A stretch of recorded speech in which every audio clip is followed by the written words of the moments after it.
Welcome to a presentation on the MRRA Earned Incentive Release Checklist for Phase 1.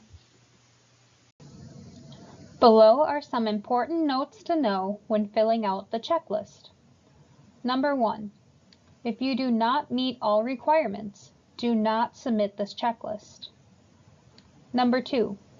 Submitting multiple checklists when you knowingly don't meet eligibility criteria will delay your review and others and may result in discipline.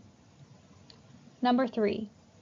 Programming completed in county jail, in the community, or during a prior prison stay does not qualify for EIR review or recidivism reduction program completion. Number 4. Do not submit any additional documents with this checklist. The first section of the checklist is personal information. Be sure to fill out the information clearly so that the checklist can be returned to you in a timely manner.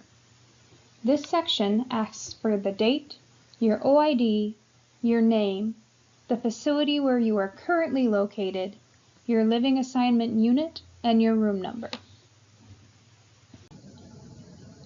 The next section is basic eligibility requirements. Both of the following statements must be true for you. Number 1.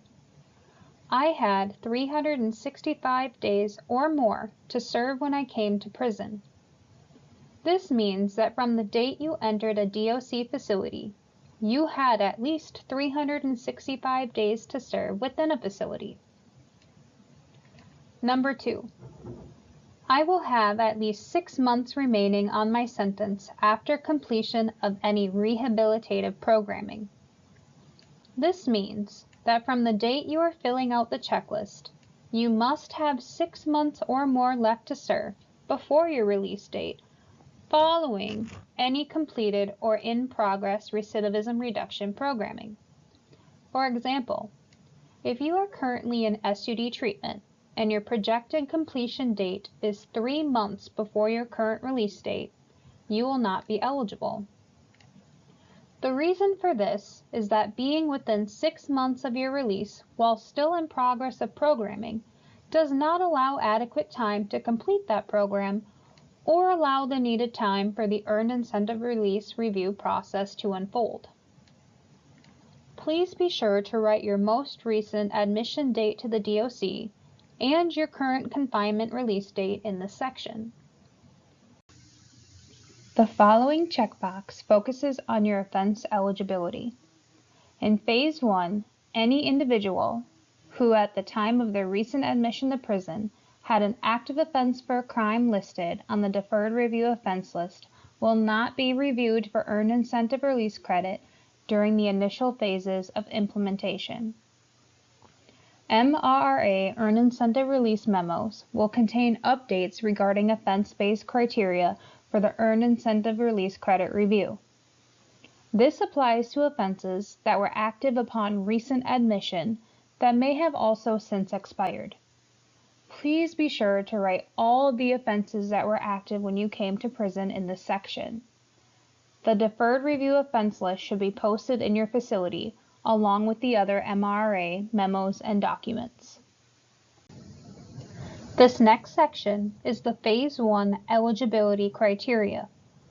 You must confirm that all of the following are true before submitting a checklist. Number 1. My MinStar is low or medium. Number 2. I have served or am within 6 months of serving 50% of my sentence. This calculation could be challenging to figure out. If you meet all of the other criteria in this section, but do not know your 50% date, you can submit your checklist and the MRRA team will verify your 50% date with the Sentencing and Administration Unit. Number 3. I have no open criminal cases, active warrants, detainers, or other custodial obligations to any other agency, jurisdiction, or state. Number 4. I am not in prison for a release violation.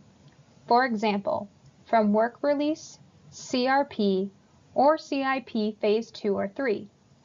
This means that you were returned to prison on the original details of your sentence, and your release date reverted to what it was before you left on an early release program. Number 5. I do not have a life sentence or indeterminate sentence. Number 6. I have not had any formal discipline during this incarceration. This means that you have not received any form of penalty issued by disciplined staff, which includes confiscation, restitution, segregation, suspended segregation, formal loss of privileges, or extended incarceration.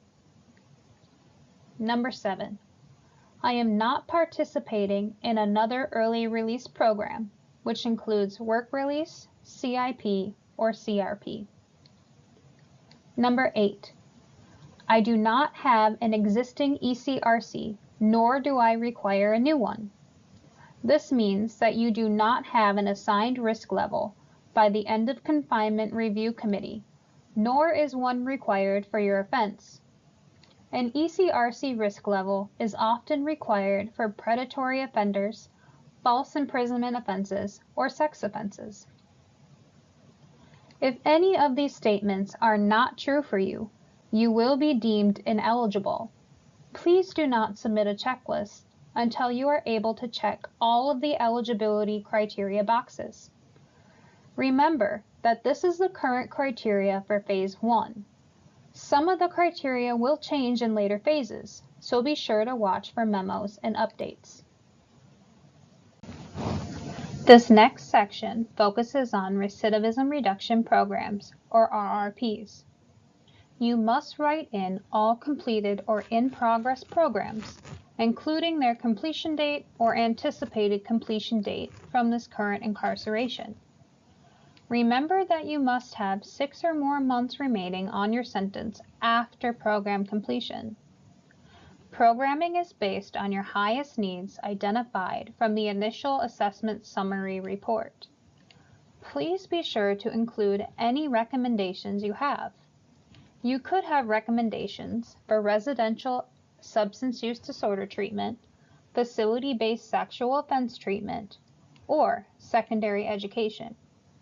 If you have a recommendation for either one of those, it will be required that you complete those programs to be eligible for earned incentive release. Remember that the number of programs required to be eligible for MRRA is based off your MinStar. If you have a low MinStar, you must complete at least one recidivism reduction program. If you are a medium MinStar, you must complete at least 2 recidivism reduction programs. You may submit a checklist if you have completed or are in progress of recidivism reduction programs. However, please be sure your anticipated completion date is not within 6 months of your release. The final section you must fill out on the checklist is the acknowledgement section. Please be sure before signing that all of the information you provided is true. If any of the information is found to be false or incomplete, your review will be delayed and denied. Please make sure to include your signature and the date in this section.